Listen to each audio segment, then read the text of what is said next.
3 بار کہا اللہ بارش برسا دے، اللہ بارش دے دے، اللہ بارش دے دے۔ آنن فانن، انسان مانگ کے تو دیکھے اللہ سے، اللہ کیسے جھولیاں بھر بھر کے دیتا ہے۔ بخاری شریف کے اندر روایت موجود ہے، خادم رسول سیدنا انس رضی اللہ تعالی عنہ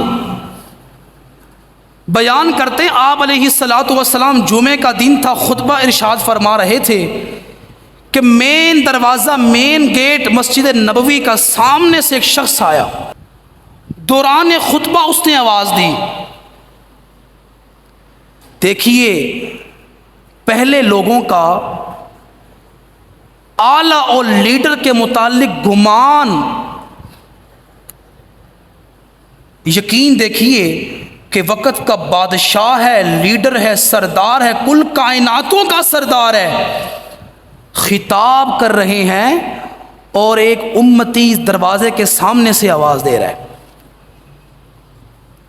یا رسول اللہ، اے اللہ کے رسول، ہلاکت المواشی، جانور ہلاک ہو رہے ہمارے جانور، وانقطعت السبل، رستے خراب ہو رہے ہیں، بارشیں نہیں ہو رہی، گرمی ہے، تپش ہے، فصلیں نہیں ہیں، ادعو اللہ ان یغیثنا، اللہ سے دعا کیجئے نا کہ اللہ ہم پہ بارش برسائے۔ انس رضی اللہ تعالیٰ عنہ کہتے ہیں جب ہم گھر سے جمعے کی نماز پڑھنے کے لیے آ رہے تھے تو آسمان پہ سورج رونما تھا اور زمین پر سورج کی تپش بہت زیادہ تھی، گرمی تھی، اور پھر عربوں کی گرمی ویسے مشہور زمانہ ہے، گرمی کا عالم تھا۔ اس بندے نے سوال کیا اللہ سے دعا کرے کہ اللہ بارش برسائے، ہم پہ کوئی رحم کرے۔ آپ علیہ الصلاۃ والسلام نے دوران خطبہ چھوڑا، بات سنی، آپ علیہ السلام نے یوں اپنے ہاتھوں کو اٹھایا، اللہ فرفع یدیہ، حدیث کے الفاظ بخاری شریف کی، ہاتھوں کو اٹھایا، اور آنن فانن، سورج کی تپش ختم ہونے لگی، سورج کی گرمی ٹھنڈک کے اندر تبدیل ہونے لگی، سارا کا سارا مدینہ منورہ کا جو حصہ تھا آسمان کا بادل کے اندر چینج ہو گیا، بدل گیا، بادل ابھر آئے اور بارش کا سلسلہ ایسا شروع ہوا۔ جب ہم مسجد نبوی سے باہر گئے تو اتنی بارش ہو رہی تھی، اتنی تیز بارش ہوئی تھی کہ رستوں پر گزرنا مشکل ہو گیا تھا، اور یہ بارش 6 دن 6 راتیں لگاتار مسجد نبوی کے اندر، مدینہ منورہ کے اندر برستی رہی، حتیٰ کہ جب اگلا جمعہ ہے 7 دن بعد، آپ علیہ السلام خطبہ ارشاد فرما رہے ہیں، ایک شخص آیا، یا رسول اللہ ادعو اللہ ایوم سی، کہا اللہ سے دعا کریں، رستے ٹوٹ گئے، کچے رستے خراب ہو گئے، چلنا پھرنا مشکل ہو گیا ہے، اللہ سے دعا کریں کہ اللہ یہ بارش بند کر دے۔ آپ علیہ السلام اپنے ہاتھوں کو اٹھاتے ہیں اور دعا کرتے ہیں اللہ سے، اللہ جس کو جہاں جہاں بارش کی ضرورت ہے اللہ اس بارش کو وہاں پھیر دے اور یہاں اب روک دے۔ سیدنا انس رضی اللہ تعالیٰ عنہ کہتے ہیں آنن فانن، سارا کا سارا بادل ختم، سورج کی تپش زمین پہ پڑنے لگی، سورج نکل آیا، اور سارا کا سارا مدینہ منورہ 6 دن سے ہم نے سورج کی روشنی نہیں دیکھی تھی۔ آنن فانن، سورج کی روشنی آئی، ہم نے سورج کو دیکھا، نماز ختم ہوئی، ہم گھروں میں گئے، اس حال میں کہ سارا کا سارا جو مسجد نبوی تھا یا مدینہ منورہ تھا، سارا کا سارا روشن ہو چکا تھا۔ یہ میرے اور آپ کے پیر و مرشد جناب محمد الرسول اللہ صلی اللہ علیہ وسلم کی دعا کی برکت تھی، اور ہمیں یہ سبق سکھلایا جب بھی مصیبت آئے، تکلیف آئے، کسی چیز کی ضرورت ہو، کسی کے در پہ نہیں جانا، نیک بندے کے پاس جانا ہے، اسے بھی یہ کہنا ہے، ہاتھ اٹھانے ہیں اور بارش مانگنی ہے تو کس سے مانگنی ہے؟ اللہ سے مانگنی ہے۔ مسئلہ سمجھ میں آ گیا؟ بارش، ان اللہ عندہ علم الساعہ، قرآن کہتا ہے قیامت کا علم اللہ کے پاس ہے ایک، ینزل الغیث، بارش کب برسے گی اللہ کے علاوہ کوئی نہیں جانتا، کوئی نہیں جانتا۔ یعلم ما فی الارحام، ماں کے پیٹ میں کیا کچھ پل رہا ہے، کیا کچھ پیدا ہونے والا ہے، اللہ کے علاوہ کوئی جانتا نہیں۔ ماذا تکسب غدا، انسان کل کیا کرنے والا ہے، اللہ کے علاوہ کوئی جانتا۔ انسان نکلتا ہے، کہتا ہے یار میں حج کرن جا رہا ہوں، جہاز میں بیٹھتا ہے کہ اچانک کال آتی ہے آپ کا جو بندہ تھا حج کرنے کے لیے جا رہا تھا، فلاں نامی فلاں ان کے والد صاحب قضاء الہی سے وفات پا چکے ہیں۔ گھر سے دیکھیے نیت کیا ہے، بندہ گھر کہہ کے جاتا ہے آج میں نے فلاں تمنا اپنی پوری کرنی ہے، کام کرنے کے لیے گھر سے نکلتا ہے صبح، اور گھر والے انتظار کر رہے ہوتے ہیں ہمارے ابا جان واپس آئیں گے گھر، ہمارے بڑے بھائی واپس آئیں گے، کام کر کے آئیں گے۔ ابھی دن گزرا نہیں ہوتا کہ پیغام ملتا ہے ایکسیڈنٹ ہو گیا، وہ اللہ کو پیارا ہو گیا ہے۔ انسان کو کیا پتا میں نے کیا کرنا ہے، کون جانتا ہے؟ اللہ۔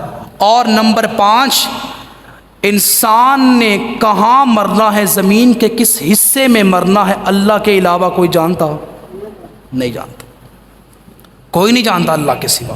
یہ ہم کو قرآن پاک نے ہمارا عقیدہ درست کیا کہ کل کا علم کس کے پاس ہے، اللہ کے پاس ہے۔ آپ علیہ السلام کو ایک صحابی ملے، سامنے آئے، آپ علیہ السلام نے باتوں باتوں میں پوچھ لیا کل کیا کرنے کا ارادہ ہے، کل کیا کرنا ہے آپ نے؟ جیسے ہم پوچھتے رہتے ہیں بعض دوستوں سے یار کل جمعرات دن نے چھٹی ہے، پرسوں اتوار ہے، تو پھر تیرا کی ارادہ ہے؟ کچھ جانا ہے سیر سپاٹے دے، فلاں کام کرنا ہے تو نے؟ تو وہ کہتا ہے یار میں نے یہ کرنا ہے، انشاءاللہ کہتا ہے۔ کیا کہتا ہے کسے؟ انشاءاللہ یہ کام میں نے کرنا ہے، یہ ضروری کام ہے، یہ میں نے کام کرنا ہے۔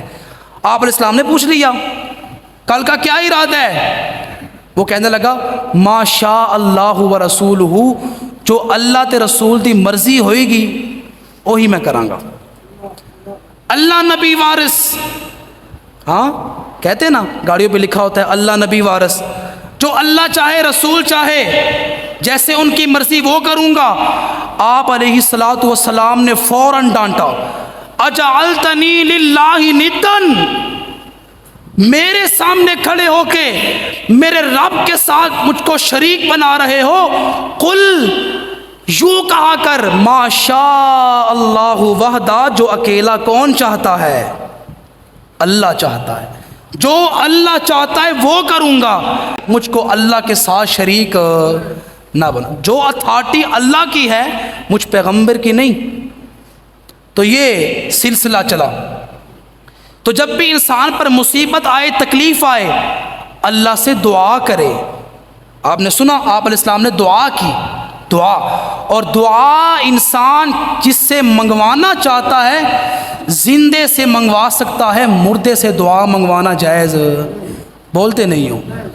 مردے کو دعا دینی ہے اور زندہ سے دعا لینی ہے۔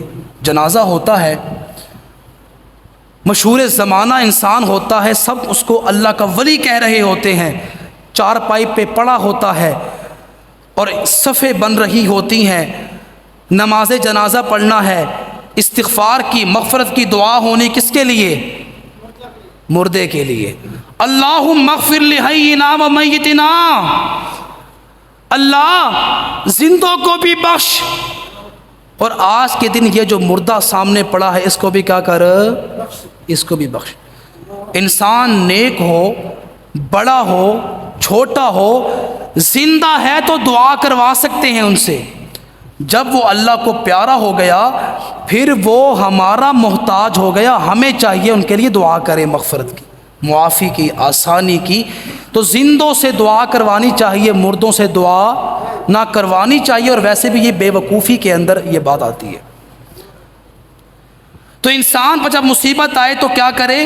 دعا کرے۔ اور نمبر 5، جب انسان پہ مصیبت آئے تو استغفار کرے، استغفار، توبہ کرے، مسند احمد کی روایت ہے، آپ علیہ الصلوۃ والسلام نے فرمایا جو بندہ استغفار کرتا ہے، استغفار، استغفر اللہ، اللہ مینوں معاف کر دے، یہ میرا نقصان ہوا ہے نا، اللہ مجھ سے کوئی ایسا کام ہوا ہے مجھے یاد نہیں آ رہا، لیکن اللہ تو جانتا ہے، استغفر اللہ، اللہ مجھے معاف کر دے۔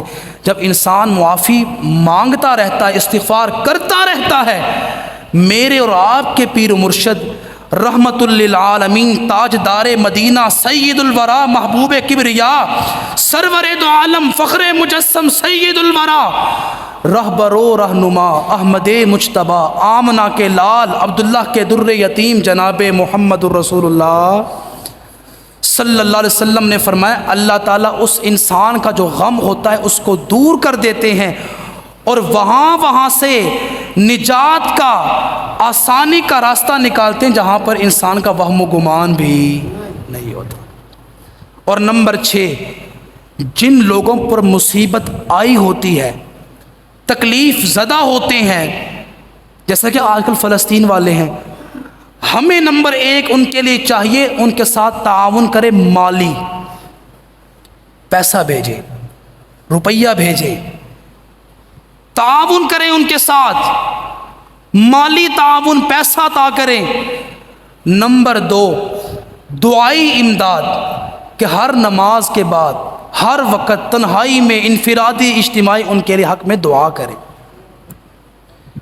آج ان پہ وقت ہے، کل ہم پہ بھی آ سکتا ہے، ہمیں دعا کرنی چاہیے، ربنا ولا تحمل علینا اصرا کما حملتہ علی الذین من قبلنا ربنا ولا تحملنا ما لا طاقت لنا بھی، اللہ جو کام ہم برداشت نہیں کر سکتے، اللہ ہم پہ وہ کام مسلط نہ کرنا۔ ہم کس کا مقابلہ کر سکتے ہیں؟ کسی کا نہیں۔ دعا کرنی چاہیے ہمیں۔ تو جو ایسے لوگ پھنس کے مصیبت کے اندر، تو ان کے لیے ہمیں دعا بھی کرنی چاہیے، ان کے ساتھ تعاون بھی کرنا چاہیے، اور آگے جو ہے نا وہ پیغام پہنچانا چاہیے، بھائی ان کے لیے دعا بھی کرے اور ان کے ساتھ تعاون بھی کرے۔ ان 6 کاموں کو کرنا ہمارا کام ہے مصیبت اور تکلیف میں، انشاءاللہ ان مع العسر یسرا، مصیبت کے بعد، تکلیف کے بعد آسانیاں پیدا کرنے والا کون ہے؟ وآخر دعوانا ان الحمدللہ رب العالمین۔